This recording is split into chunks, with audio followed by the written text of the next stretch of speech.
everybody, Sushan Patel here. I've got Scott Leese from Surf and Sales and the founder of his own consulting practice. Today, we're going to talk about how to keep your sales team motivated beyond the metrics. Scott, welcome, man. Hey, thanks for having me. Appreciate it. Yeah. So we were just talking before this. You've got a weekly sales, what do you call it, a gathering of sales executives? Yeah, it's the world's longest running virtual sales happy hour. Thursday night sales. Yeah. Love it. And 31 weeks in a row, getting a group of salespeople to get together. I think you've probably beat out these companies who do professional conferences, right? And I haven't done the math to like add up how many people in total have attended, but we get like 200 people at least or so every single week. So that's like not unique, not unique bodies maybe, but that's like 6,000 plus. I can only speak to that's amazing. I can only speak to our sales manager who's attended a lot of these, walking away with probably at least a dozen nuggets of like gold to walk away with, because it's Thursday nights. No wonder my Friday one-on-ones with my sales manager is always long. So lots of ideas. But anyways, let's jump into it. So I guess when it comes to motivation, like what are sales managers missing when they kind of rely on like comps or commission or compensation as a motivating factor? Well, I think that what we're finding more and more is that people are motivated by opportunity, by growth, by learning, and autonomy as well. So it's this whole coin-operated salesperson mentality, is dying off. There's people that would take less money to go work for a particular boss or for a particular company or at an earlier stage org where they might have more opportunity to move up faster and take on more responsibility. And so if your solution to attracting and retaining talent is strictly 100% monetary, you're going to miss out on a larger and larger swath of potential candidates who are looking for more than just that. And I think that it's taken a turn in the last few years, and it's really starting to be more commonplace. And I think that the people who are newer in their career, earlier in their career, are much more fixated on these things now than they were even when I was up and coming in sales. Love it.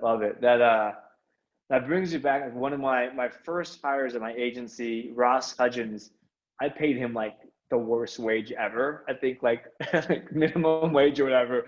And now the guy's like the CEO of a, multi-million-dollar, almost 8-figure business. So he's like, I'm in it for the long haul. And that just gave me an excuse to like not focus on the monetary value, focus on the learning and the opportunity.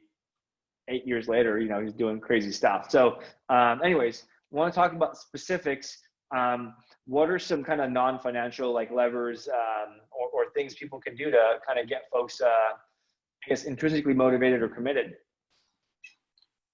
Well, like I said, this opportunity for growth and learning and development. So that could be a particular amount of attention from their boss, the right amount of training, opportunity to kind of stretch their wings a little bit and take on and engage in new projects. Maybe your company is about to launch a new product. Okay, well, I'd like the opportunity to be the first one to try to sell that. Those kind of things are interesting and exciting.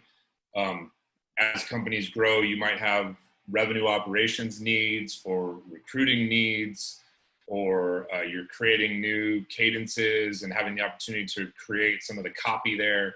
So, as a leader, you can delegate some of these things that are ultimately your responsibility, but you can delegate some of them on down to your team so they start to learn some of these skills. Another one is let your more tenured sales executives maybe do a training for some of the newer team members. Things like that, really mean a lot to employees, Love it. Have you found success with like competitions or anything like that? Oh, absolutely. For sure. Love it. Yeah. It's so crazy how like simple things like being able to teach your peers stuff you learned, or like giving a little bit of freedom to your top rep on like coming up with new copy, or like, creating stuff can be something that I guess makes them maybe feel a part of the org, or like leading the org, even if they're, an individual contributor. So kind of that, all that sounds great, but like, let's say, you're not doing that, right? And you want to, like, how do you do all that in practice? Is it truly having to do everything? Is it just like, how do you get started? Like, and then what's like the cadence to do these things? Well, the getting started part is easy. You just make a decision intentionally to create those kind of opportunities and to lead in that particular way. I mean, every single sales leader who's listening to this episode right now, to your point about competition, why not just ask one of your reps to build the next sales spiff or competition? Yeah, I know we want to do one for Q4. Guess what, Sujin? I'd like for you to take a first crack at building it. How hard is that to do? If it's terrible, give them feedback on ways that they can improve it. And maybe there's things that they haven't thought of that they should be thinking of. That's a coaching opportunity right there. Involve them in the process. Maybe you're retooling some of the copy for Q4's like prospecting messages, right? Have them draft some of these things up.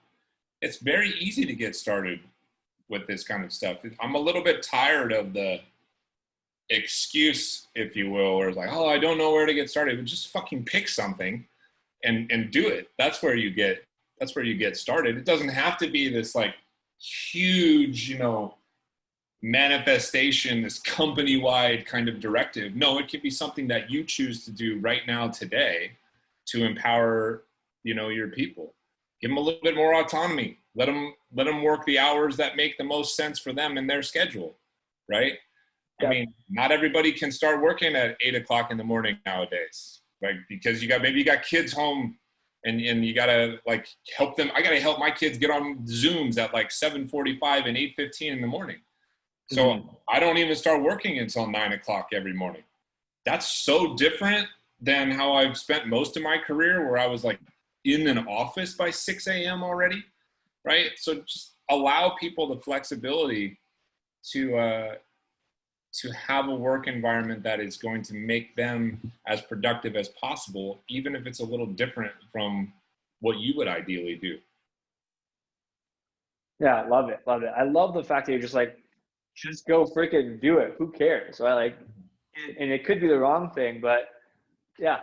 So there you have it. So what I think there's a key point there though, is like, I think people make a mistake when they delegate things out, expecting it to come back A quality work. It's not going to come back at A quality. It might not even come back at B quality. They're going to get started, which will help you, right? But they're going to do some of the work, and now you have the opportunity to coach them and explain to them, nah, we can't run the contest that way because you didn't think of this and you didn't think of that.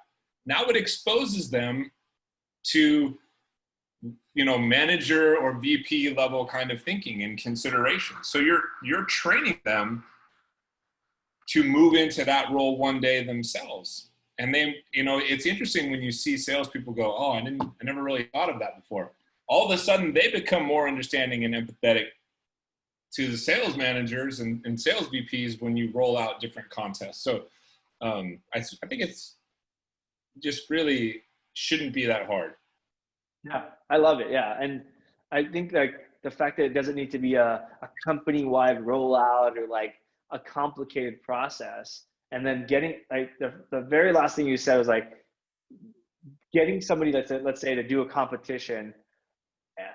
if if they ever thought a competition in the past wasn't fair, them designing will help them understand why things don't seem fair or how hard it is to make a competition fair for everybody, right? If you have like 10 reps or whatever. So I love that, Scott. Thank you for dropping those nuggets that I think people just are overcomplicate or too lazy to do and make another excuse for. So thanks. Where can people go to learn more or kind of get in contact? Yeah, you can check me out at scottleesconsulting.com or surfandsales.com.